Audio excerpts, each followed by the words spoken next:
Assalamualaikum warahmatullahi wabarakatuh. Halo teman-teman, dalam kesempatan hari ini kita akan membahas materi kelas 12 yang berjudul Hukum Syara dan Pembagiannya. Hukum syara atau yang lebih populer disebut juga hukum syariat merupakan sejumlah aturan Allah Subhanahu wa Ta'ala yang mengatur berbagai persoalan manusia yang berkaitan dengan perbuatan mukallaf atau orang yang terbebani hukum. Dalam kajian usul fikih, pembahasan tentang hukum syar'a ini meliputi unsur pencipta. Di sini kita membahas tentang pencipta hukum, yaitu pencipta hukum atau al-hakim. Yang kedua, hakikat hukum syar'a atau al-hukmu. Yang pertama, al-hakim. Para ulama sependapat bahwa sumber hukum syariat bagi semua perbuatan mukallaf adalah Allah. Hukum-hukum ini diberikan Allah ada kalanya secara langsung, nas-nas rasulnya, dan adanya perantara petunjuk yang diberikan kepada ulama mujtahid untuk mengistimbatkan hukum terhadap perbuatan mukallaf dengan bantuan dalil-dalil yang disyariatkan.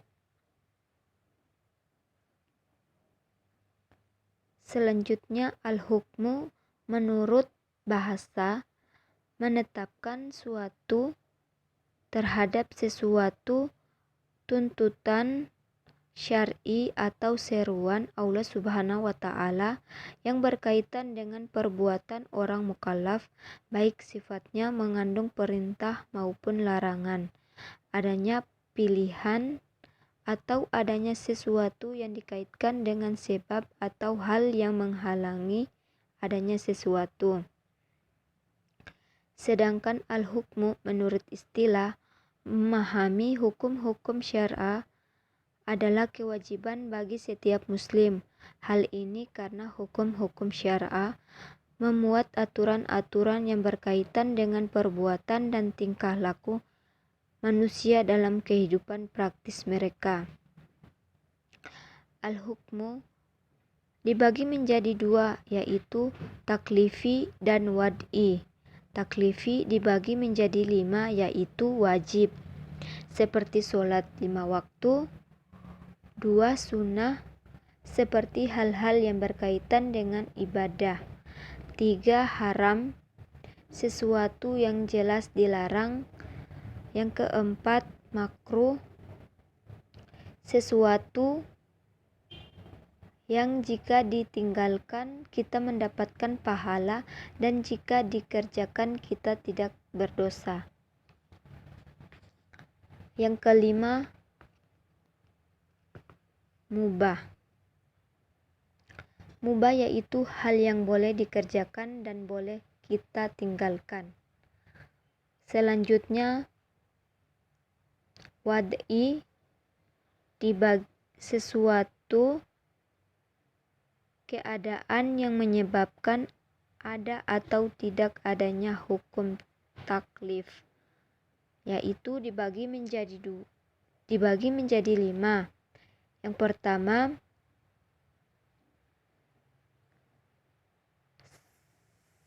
sebab, misalnya masuknya waktu sholat yang menyebabkan wajibnya kita melaksanakan sholat. 2.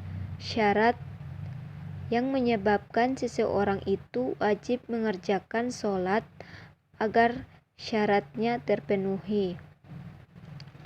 Yang ketiga, mani atau penghalang, misalnya perempuan yang haid tidak boleh mengerjakan sholat. Yang keempat, azmi dan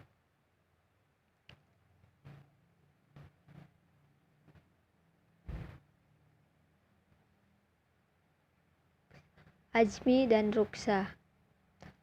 Azmi adalah hukum secara umum seperti kewajiban sholat bagi perempuan dan laki-laki.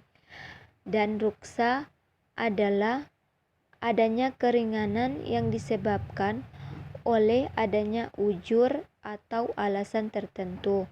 Yang kelima, sah dan batal, sesuatu yang menyebabkan ibadah atau perbuatan seseorang itu menjadi sah dan diterima ataupun batal. Sekian dari materi yang saya jelaskan. Wassalamualaikum warahmatullahi wabarakatuh.